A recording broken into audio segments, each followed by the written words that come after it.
Assalamualaikum warahmatullahi wabarakatuh.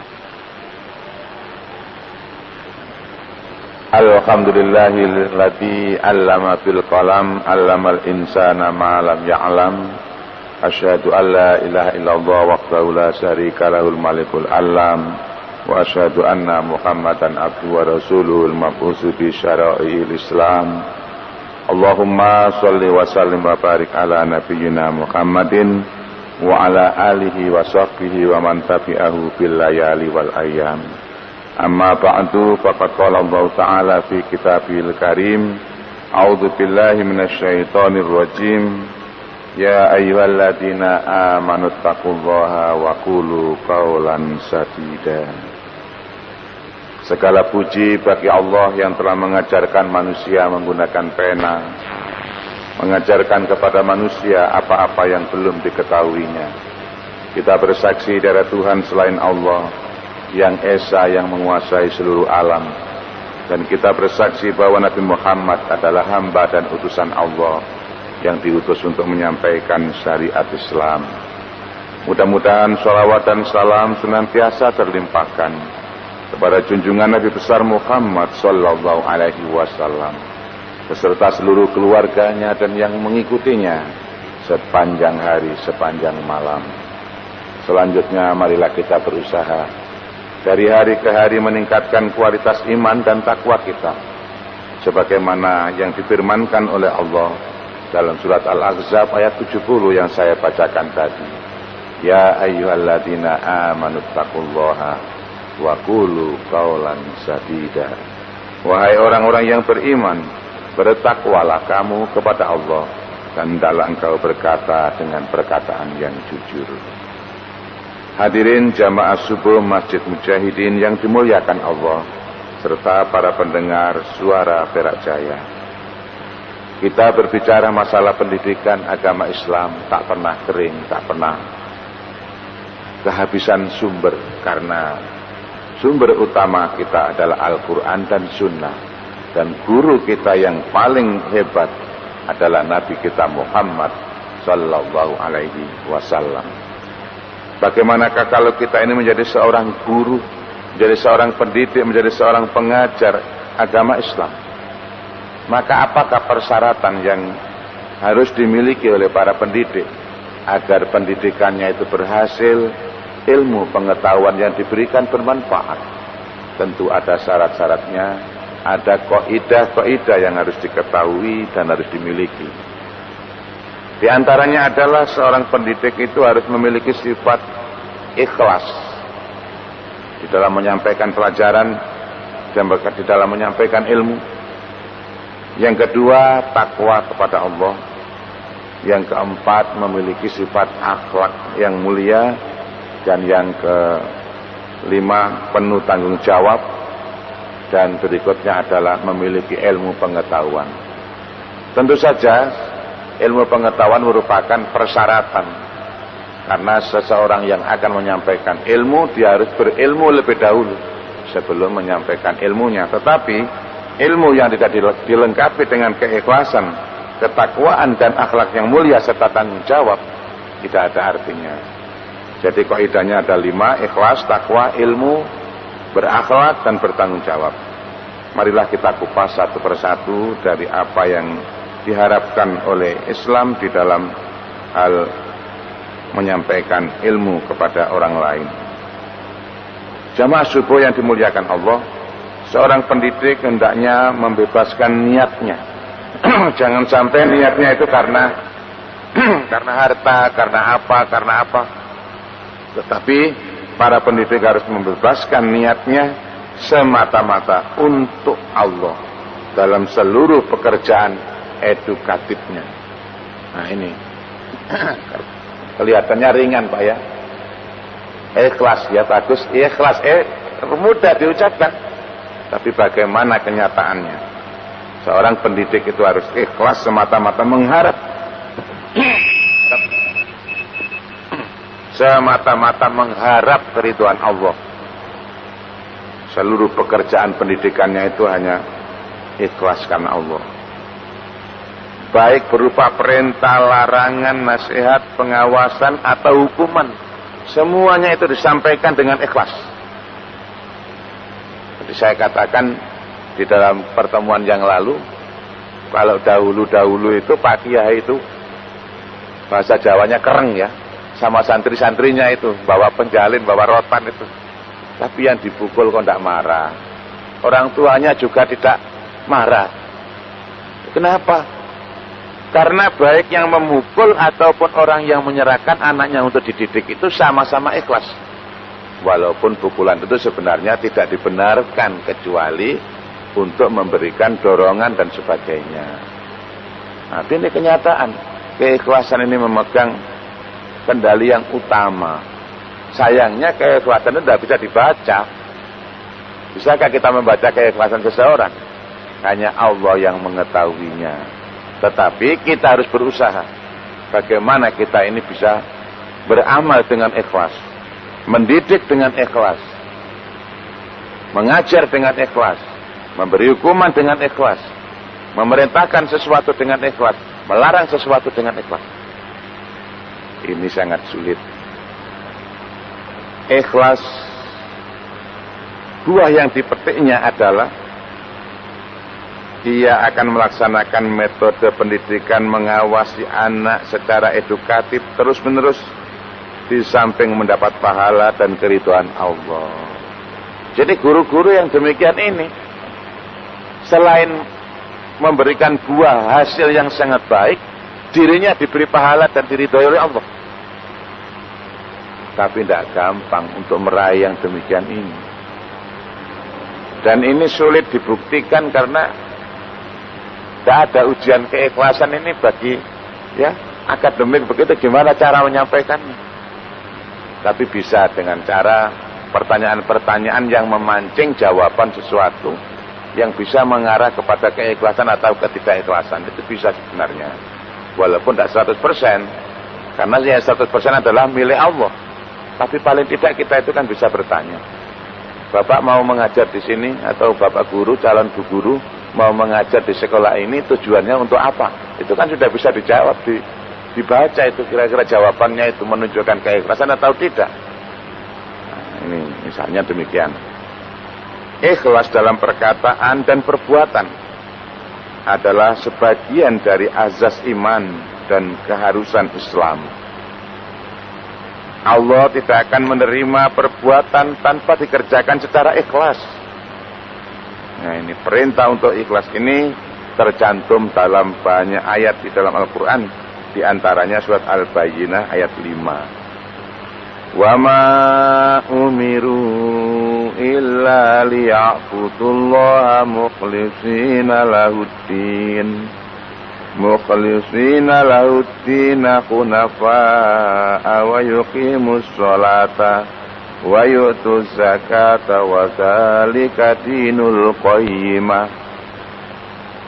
Tiadalah mereka dan tidaklah mereka itu disuruh kecuali supaya menyembah Allah dengan memurnikan ketaatan atau dengan ikhlas kepadanya dalam menjalankan agama dengan lurus, dan supaya mereka mendirikan sholat dan menunaikan zakat, dan yang demikian itulah agama yang lurus. Luar biasa ini para jamaah, kalau kita itu bisa ikhlas ya. Memang tidak kelihatan, tetapi hasilnya itu terasa.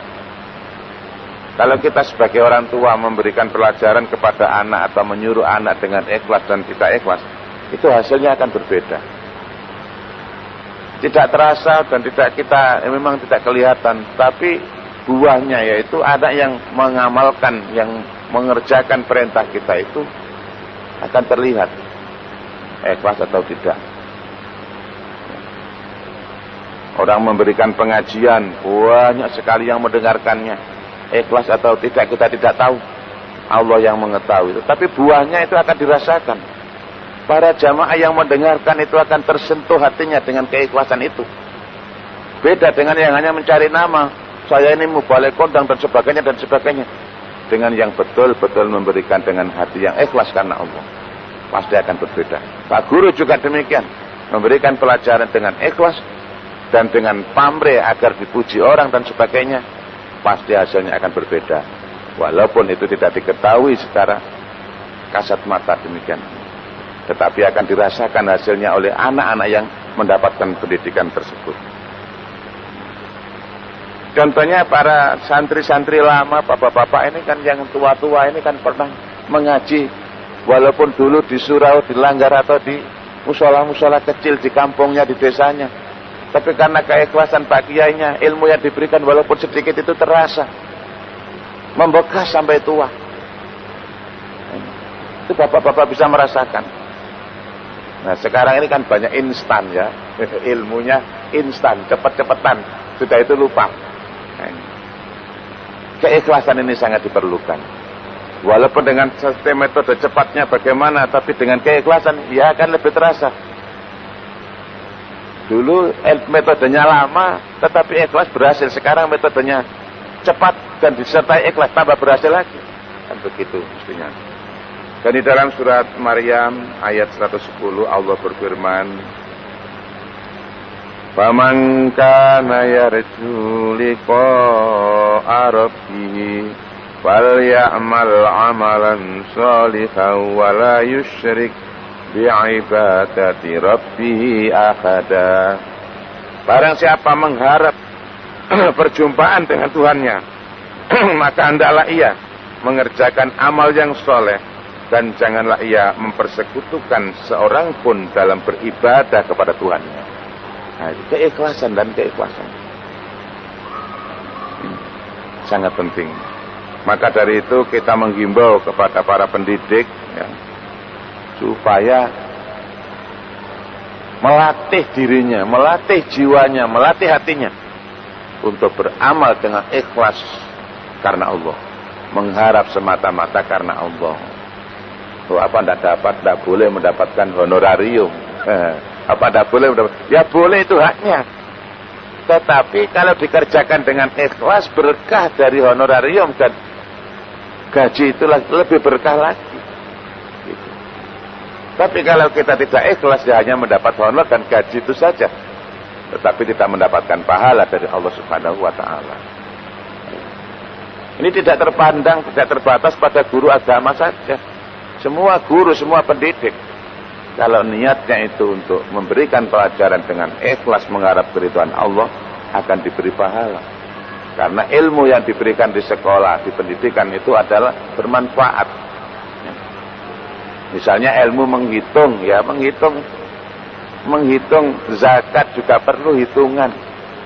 Ya, menghitung hari juga perlu hitungan. Menghitung waktu dengan tepat juga perlu hitungan, perlu angka-angka. Jadi semuanya bermanfaat apabila dikerjakan dengan ikhlas karena Allah. Yang kedua, sifat seorang pendidik itu harus takwa. Ini penting. Dari sifat terpenting yang harus dimiliki para pendidik adalah takwa, yang didefinisikan oleh para ulama sebagai berikut. Allah tidak melihat kamu mengerjakan apa yang Dia larang dan meninggalkan apa yang Dia perintahkan. Jadi Allah tidak melihat kamu mengerjakan apa yang Dia larang dan meninggalkan apa yang Dia perintahkan. Atau seperti yang dikatakan ulama, menjaga diri dari azab Allah dengan mengerjakan amal soleh dan merasa takut kepadanya, baik secara sembunyi-sembunyi atau terang-terangan. Maksudnya Allah itu melihat, bukan maksudnya tidak melihat begitu. Kita ini merasa seakan-akan apa, sudah otomatis begitulah. Jadi Allah itu pasti melihatnya.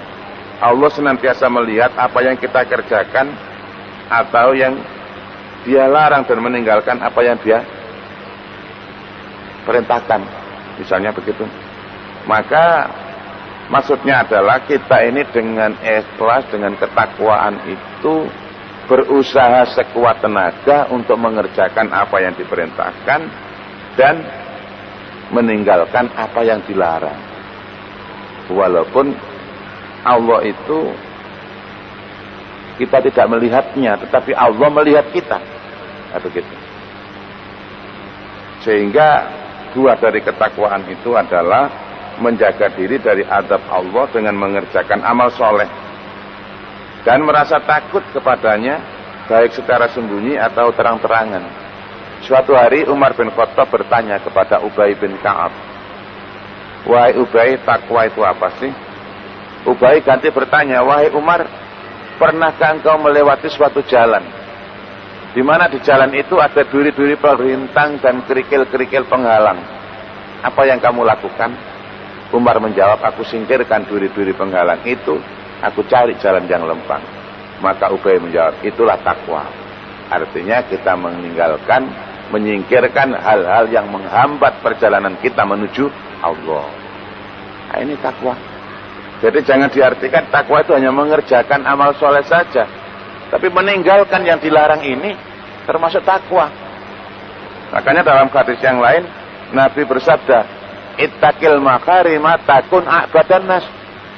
Takutlah kamu kepada apa-apa yang diharamkan Allah, maka kamu menjadi orang yang paling baik pengabdiannya kepada Allah. Manusia yang paling baik pengabdiannya kepada Allah adalah manusia yang meninggalkan larangan-larangan Allah. Banyak orang yang tahu perintah tapi tidak tahu larangan. Akhirnya ya sholat tapi juga bujuk, ya sholat tapi juga tombok, main tombokan ya. Togel ya, tombok. Sekarang kan togel dilarang itu, tapi ada tombokan-tombokan gelap atau ya, lotre-lotre gelap ya itu. Ini. Tapi mereka ada yang sholat. Kenapa? Tidak tahu larangan. Tahu perintah, tidak menyadari larangan. Di dalam surat Ali Imran Allah berfirman, "Ya ayyuhalladzina amanu taqullaha haqqa tuqatih." Wahai orang-orang yang beriman, bertakwalah kamu kepada Allah dengan sebenar-benar takwa kepadanya.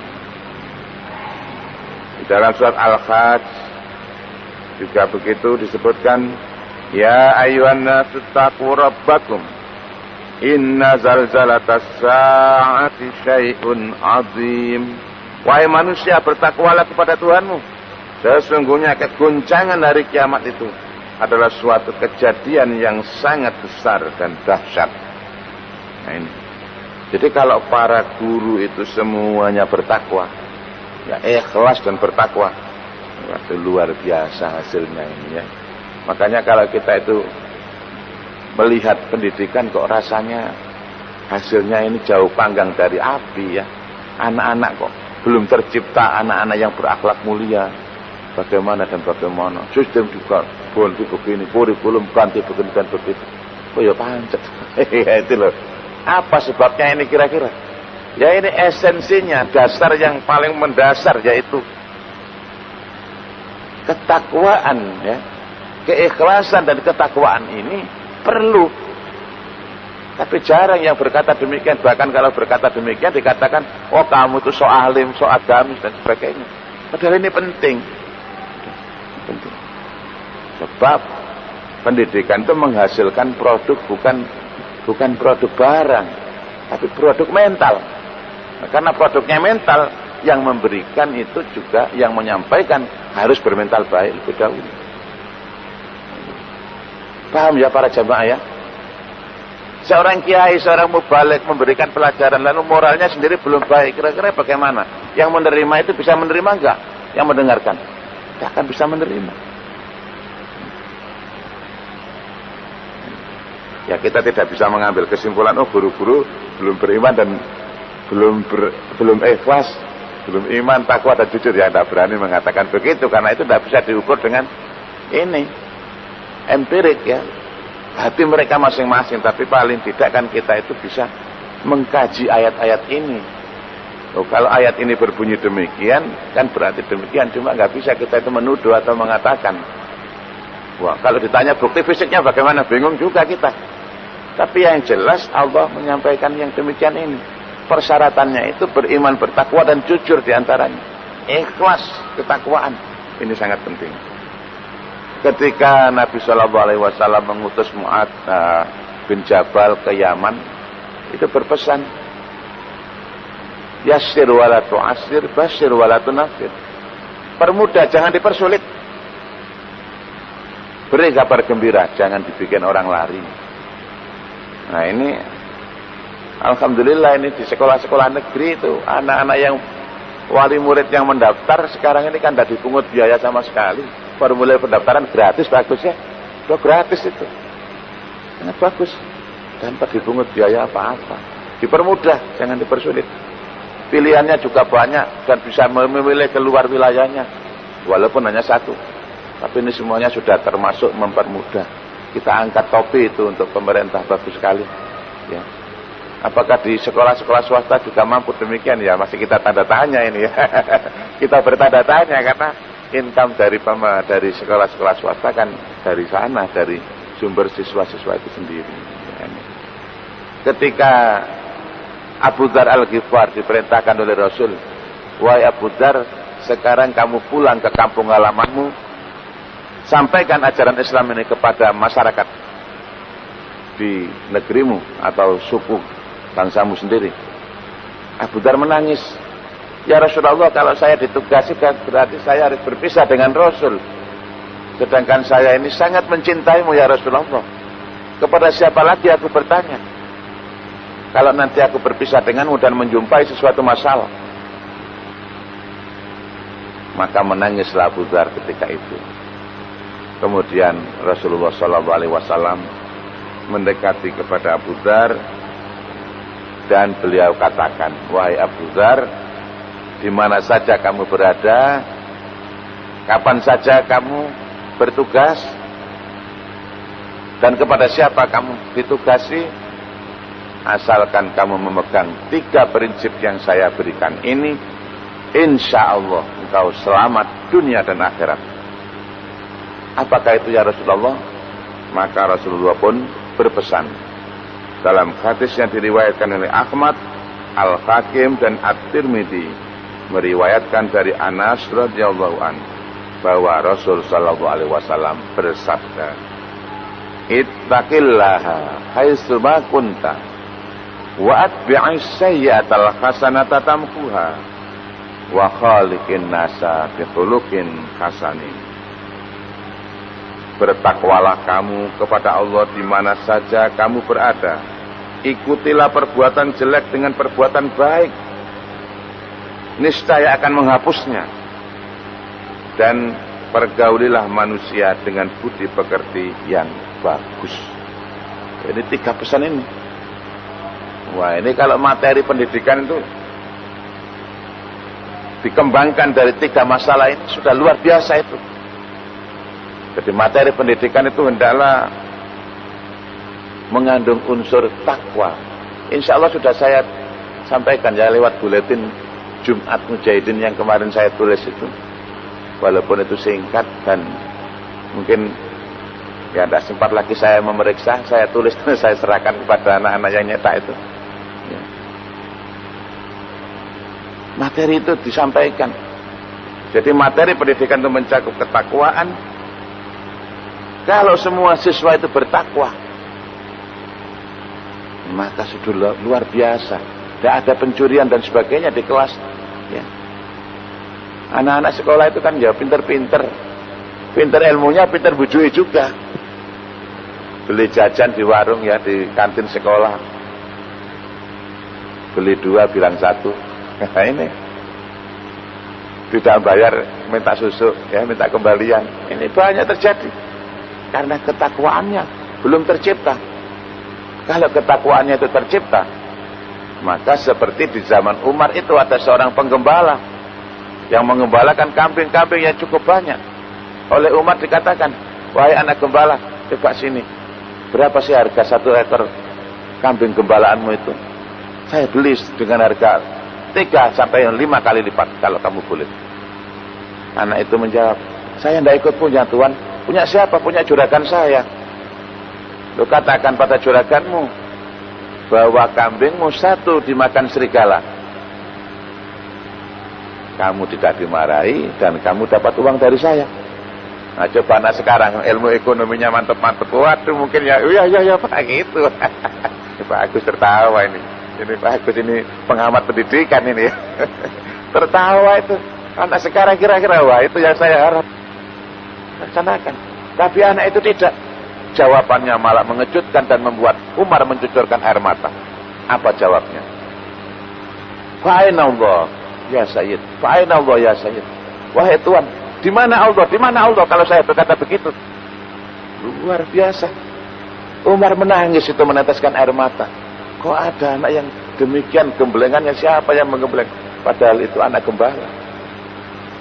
Lalu Umar bertanya, mana juragan? Di sana, di balik bukit itu. Besok paginya Umar datang ke sana dan menanyakan, siapakah budakmu ini? Ini disebutkan namanya. Bolehkah saya merdekakan? Boleh, dengan harga sekian. Dimerdekakan. Sudah, itu diberi hadiah. Apa yang kamu minta? Apakah kambing-kambing ini kamu bawa semua? Tidak. Saya hanya butuh sepasang kambing, jantan dan betina, untuk hadiah buat ibu saya di rumah. Ibunya yang mampu mendidik anak ini menjadi anak yang bertakwa. Anak itu pun menangis sekarang.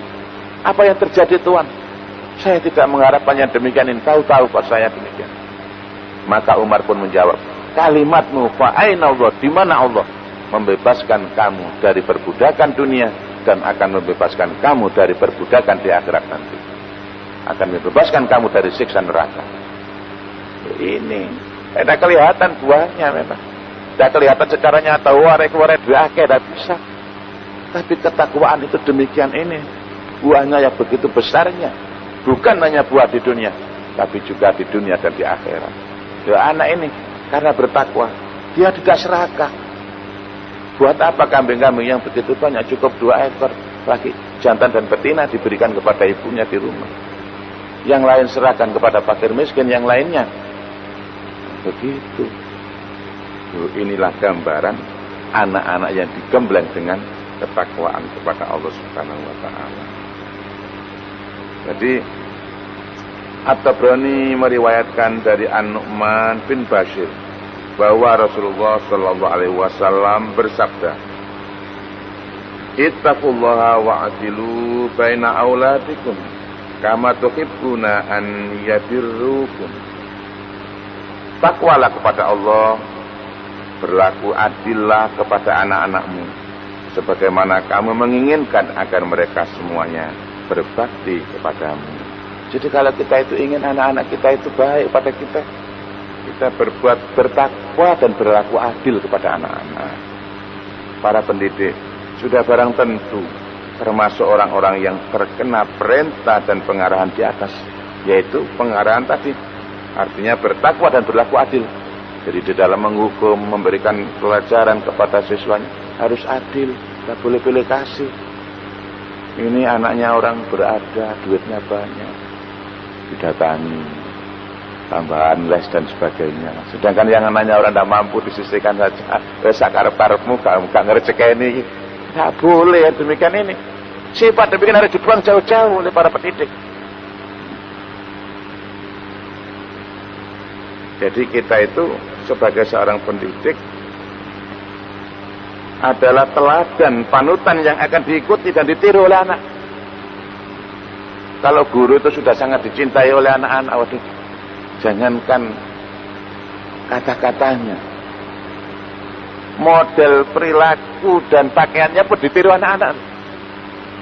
Itu anak-anak SD saya lihat itu, wah, potongannya kok begini semua. Ternyata ada guru idolanya yang ditiru. Nah, ini contoh ini.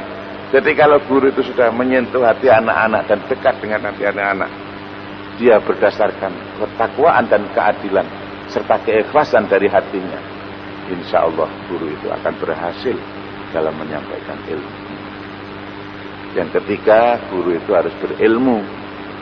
Dan yang keempat harus santun. Dan yang kelima bertanggung jawab. Untuk materi 3, 4, dan 5 itu akan kita sambung pada pertemuan yang akan datang, insya Allah. Dan sekarang barangkali ada interaktif dari Bapak para jamaah, saya persilakan. Monggo, Haji, barangkali ada pertanyaan atau interaktif, ya silakan.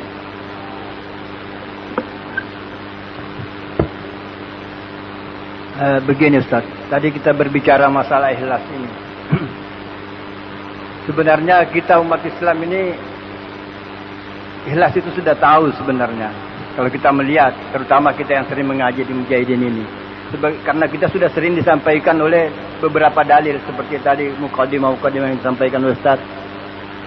Salah satu contohnya hadis ittaqillah haitsuma kunta wasbi sayatul hasanah tatamhuha wa khaliqan nas. Ini kalau apabila kita merenungkan selaku umat Islam, saya pikir sudah cukup mengantarkan kita kepada ikhlas. Yang menjadi masalah sekarang Ustaz, kita sekarang tambah jauh dari keikhlasan itu kelihatannya. Baik di kampung dimanapun, demikian juga di tingkat negara kita gitu. Jadi Departemen Pendidikan kita, Departemen Kesehatan kita, dan Departemen Agama kita tidak mampu kelihatannya mengantar kita ke sampai sana. Sedangkan sumber kerusakan dari sumber kita maklumi bahwa akhlak bangsa ini yang sangat rusak. Barangkali ini perlu dibicarakan ini dalam dunia pendidikan ini, Ustaz. Ini bagaimana kita mengembalikan moral akhlak. Ya. Akhlaknya bangsa ini kelihatannya. Mungkin pada tingkat negara itu perlu didirikan departemen akhlak barangkali begitu. Ya Ustaz, demikian terima kasih. Ini agak emosional tadi karena kita seperti mau putus asa melihat situasi sekarang Ustaz. Ayo, demikian terima kasih. Mohon diperjelas. Terima kasih tanggapan Pak Haji Amin, bagus sekali itu. Ya memang itulah sebenarnya kan kita ini sudah tahu, bahkan sudah hafal itu. Tapi praktiknya ini loh prakteknya. Ya, jadi menurut saya departemen sudah cukup Haji, nggak perlu ditambah departemen akhlak ya. Saya cukup itu. Cuma departemen harus memperbaiki diri itu loh.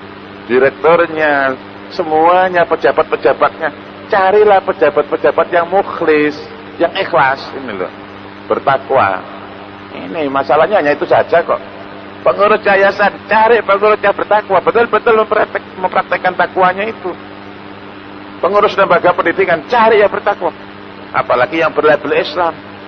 Harus. Jangan sampai hanya cuma jadi kedok, panti asuhan jadi kedok. Ya. Untuk mencari dana. Nanti kalau dapat dana, anak-anak itu mendapatkan ya sampai karena ada orang yang ingin memberikan langsung kepada anak-anak supaya dirasakan betul oleh anak-anak yatim, bantuan diberikan kepada anak-anak yatim langsung diundang ke rumah. Ya nggak kalah juga ya mereka yang pengelolanya. Anak-anak itu tadi amplop jangan dibuka, nanti dibuka di dalam saja di kantor. Nanti kamu dapat amplop yang semula dapat 100, anak-anak cuma dapat 10, umpamanya begitu. Ini kan bujuin namanya. Ya mudah-mudahan tidak terjadi ini ya. Tapi kan ini di mana letak takwa? Di mana letak takwa? Ini loh Pak. Para pengelola, para pemimpin ini dahulu. Jadi itulah yang dikatakan oleh Rasul, ibda binafsik, mulailah dengan dirimu sendiri. Kita ini sekeluarga saja itu bisa menerapkan takwa, sudah bagus. Ya. Lalu kita jadi RT yang bertakwa, bagus. Jadi RW dan seterusnya. Memang ini yang penting bukan mendirikan departemennya, tapi pengawasan yang ketat inilah. Dan pembinaan mental mulai dari awal, dari kecil sudah diajari ini. Terutama guru, para guru ini, tongkat, ujung tombaknya ilmu itu pada guru.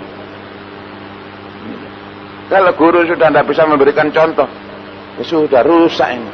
Apalagi kalau ada guru senangnya main togel. Ya sudah rusak, jelas muridnya bagaimana nanti. Ada guru senang minum minuman keras, ngomong di depan murid masih bau alkohol. Bagaimana muridnya? Jadi yang perlu dibenahi tadi departemen pendidikan ini, baik pendidikan umum maupun pendidikan agama ya. Itu saya begitu. Yang perlu diperhatikan, sangat diperhatikan. Begitu mungkin, masih ada lagi? Ya, silakan. Seperti sekarang kita ini Ustaz, terutama kita yang orang Islam ini. Setiap kita mau membentuk keluarga ini maksud saya. Kita ini sudah dibekali oleh Pak Mudin biasanya atau Pak Naif dengan ayat-ayat artinya ya ayyuhalladzina amanu taqullaha haqqa tuqatih dan seterusnya. Kemudian ya ayyuhan nas ubudullah di awal surat An-Nisa. Kemudian tadi di muqaddimah tadi wa qulu qaulan sadida yuslih lakum. Tapi setiap keluarga hanya dipakai di waktu mau nikah aja Ustaz. Setelah membuat keluarga itu kan jarang orang Islam yang mempergunakan itu ayat ini. Jadi bagaimana bisa kita membentukkan kalau kita mau mulai dari diri sendiri. Keluarga kita itu padahal kita sudah dibekali sebenarnya selaku keluarga kecil sebenarnya kalau kita mau mau nikah itu. Tapi kenapa kita orang Islam tidak mau berpegang kepada 3 ayat ini? Dan ini salah satu saya pikir untuk memulai keluarga yang berakhlak mulia di sini, saya pikir. Ini perlu di Departemen Agama juga mendidik orang-orang Islam sebenarnya. Ya, terima kasih Pak Ji. Jadi ini tinggal prakteknya saja kalau kita ini. Nah, mari kita anggota pengajian ini, dan minimal ini ya Pak Jalal ya, anggota pengajian kita inilah kita bentuk manusia-manusia yang bertakwa. Baik di pasar, di mana tetap kita kuat, kita pegang teguh. Demikian para jamaah, hari sudah siang ini, kita lanjutkan pada pertemuan yang akan datang insya Allah. Mari kita akhiri dengan doa. Bismillahirrahmanirrahim. Alhamdulillahirabbil alamin. Allahumma shalli wa sallim wa barik ala nabiyyina Muhammadin wa ala alihi wa sahbihi wa man tabi'ahum ajma'in. Allahumma inna nastaudi'uka ma 'allamtana warzuqhu ilaina 'inda hajatina wa la tansanahu ya rabbal alamin. Subhanaka Allahumma wa bihamdika nasyhadu an la ilaha illa anta nastaghfiruka wa natubu ilaik. Wa sallallahu ala Muhammad. Alhamdulillahirabbil alamin. Wassalamualaikum warahmatullahi wabarakatuh.